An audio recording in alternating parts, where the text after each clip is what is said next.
Assalamualaikum warahmatullahi wabarakatuh. Selamat siang, salam sejahtera untuk kita semua. Yang sangat saya muliakan, Ketua Majelis dan seluruh anggota, termohon, pihak terkait, Bawaslu, dan teman-teman saya dari pemohon. Saudara-saudara sekalian yang sangat saya hormati, seluruh warga negara yang saya junjung tinggi. 79 tahun lalu, para bapak bangsa memproklamasikan kemerdekaan negara kita dengan keyakinan bahwa menjadi bangsa merdeka adalah jalan untuk mewujudkan semua bentuk kebaikan bagi kehidupan seluruh warga di negeri kepulauan ini.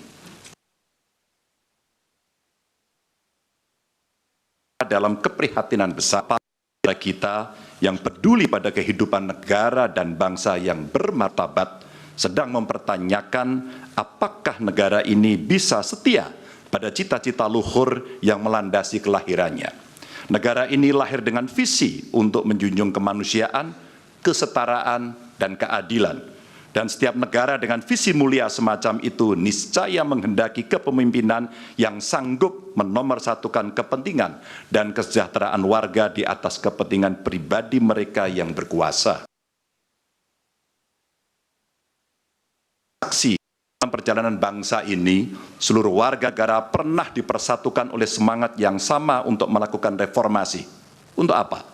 Untuk memperjuangkan hal yang sangat esensial bagi kehidupan berbangsa dan bernegara. Untuk mengkoreksi pemerintahan yang saat itu kita anggap melenceng, membelenggu kebebasan warga, menebar ketakutan, dan menjauhkan negara ini dari cita-cita luhurnya. Dan kita tahu bahwa reformasi bukanlah sesuatu yang kita dapatkan cuma-cuma. Saudara-saudara kita, kerabat kita, dan sahabat kita menjadi korban. Dan kita harus rela kehilangan mereka selamanya.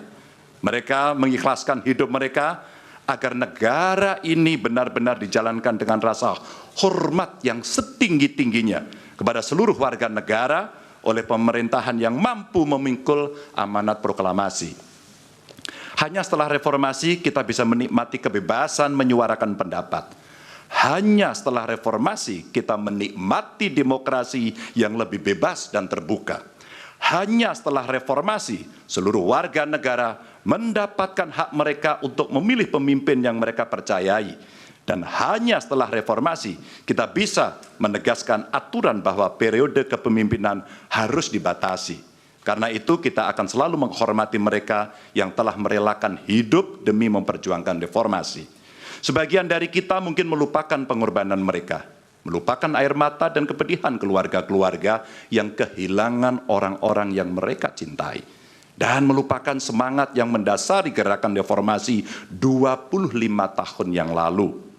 Kami berada di sini dengan niat sederhana, ialah mengingatkan orang-orang yang cepat lupa bahwa kita semua yang setia pada cita-cita reformasi akan selalu mengingat pengorbanan mereka dan menghidupkan semangat mereka di hati kami. Tugas besar kita hari ini adalah meneguhkan diri. Bersumpah demi reformasi bukanlah kematian sia-sia. Kita harus bersatu untuk selalu merawat ingatan kita. Kepada mereka yang mudah lupa, kita perlu menegaskan bahwa kita selalu ingat akan harga yang harus dibayar untuk memperjuangkan tegaknya demokrasi di negara ini. Kita selalu ingat untuk mewariskan keteladanan yang luhur kepada generasi mendatang. Kita selalu ingat bahwa demokrasi bisa dinodai oleh mereka yang hanya mempedulikan kekuasaan dan mendahulukan kepentingan pribadi. Dan kita selalu ingat bahwa apa yang harus kita lakukan ketika situasi menghendaki, kita melakukan sesuatu. Maka hari ini kami menggugat. Dan lebih dari sekedar kecurangan dalam setiap tahapan pemilihan presiden yang baru lalu. Yang mengejutkan bagi kita semua adalah benar-benar menghancurkan moral adalah menyalahgunakan kekuasaan. Saat pemerintah menggunakan segala sumber daya negara untuk mendukung kandidat tertentu, saat aparat keamanan digunakan untuk membela kepentingan politik pribadi, maka itulah saat bagi kita untuk bersikap tegas bahwa kita menolak semua bentuk intimidasi dan penindasan. Kita menolak dibawa mundur ke masa sebelum reformasi, kita menolak pengkhianatan terhadap semangat reformasi. Kami menggugat sebagai bentuk dedikasi kami untuk menjaga kewarasan, untuk menjaga agar warga tidak putus asa terhadap perangai politik kita, dan untuk menjaga impian semua warga negara tentang Indonesia yang lebih mulia. Dan bagi kami, ini impian yang harus kita kejar, agar setiap langkah kita meninggalkan jejak tak terlupakan bagi masa depan yang lebih baik. Terima kasih, dan Tuhan merahmati kita semua, Tuhan merahmati Indonesia. Wassalamualaikum warahmatullahi wabarakatuh. Waalaikumsalam.